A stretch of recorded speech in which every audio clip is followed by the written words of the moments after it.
This is where we left off last time. We looked at a duo tier list. Now with the new patch coming out, we're gonna make some updates.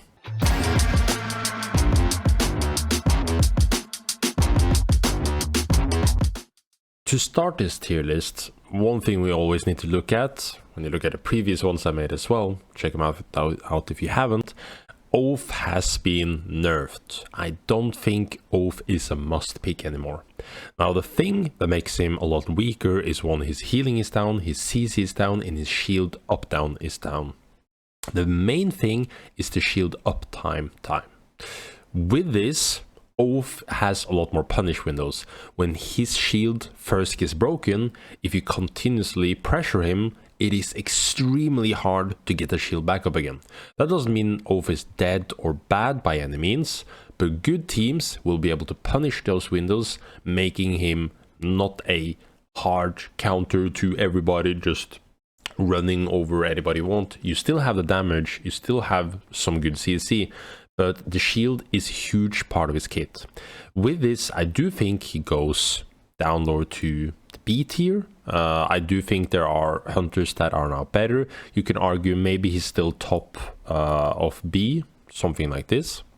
I do think that it is easier to get value out of potentially a KP in this situation, but you can argue both in the sense of giving him room. But as we also talked about last time, with Oath being less popular, Joule stays on top. And Joule has always been strong, but has been negated by how strong Oath has been in the game. And now also, sure, if people still play Oath, Joule will struggle, but Joule will struggle a lot less now because of the shield up down being a lot shorter. Because when you first break it and you first punish him, he can't, like in combat you can't get it up. Like he needs to be out of combat, he needs to get out of the situation to regain his shield.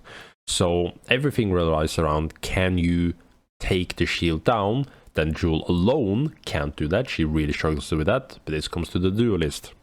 I do, as I said in other list, Celeste Prio goes higher. Celeste is also, with her RB, good at taking down Oath shield. She also now provides a lot of good space. I don't think this brings her to S tier in duo by any means. I do think all of these A tier hunters are good pairings.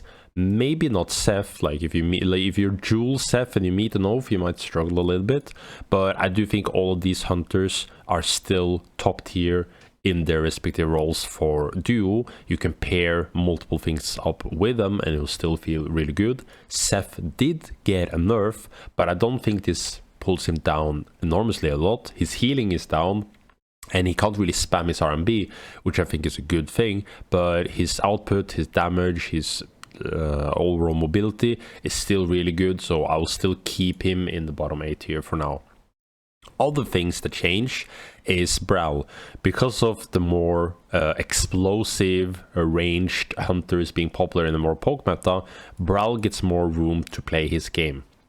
Now, I do think he goes like slightly up. I wouldn't put him bottom A yet, because if you ever do choose to still play Oath or Kingpin, I think you still neutralize Brow and he'll struggle in those games compare dude with any of the other hunters. But in this case, he's a little bit stronger in the meta, he has more room to play, but still struggles overall. Another thing, HUD's nerf. I still thought it was bad before, I think it's even worse now. Probably not the worst, I would probably have him instead of Jin and Shrike still. I do think they struggle immensely in duels. And think about it, with the squishy targets, maybe Jin goes like a little bit higher. Again, you can argue back and forth. But one thing I do want to say, with range being more prevalent and playing with control and space, Void goes up. Now, Void is still a very hard hunter to play, really hard to get value out of, but because of how you're playing more around space, playing more with poke, and Celeste having higher value, Void also goes up. But he still does struggle a lot with the chaotic nature of duels, with a lot more teams and a lot of potential fighting happening. I do think all of the other hunters stay in a very similar spot. It is a very small patch, but I do think it impacts a lot on how you set up compositions. Now, if you like this kind of videos, make sure to let me know. Make sure you like, subscribe, and I'll see you guys in the next tier list or patch in January.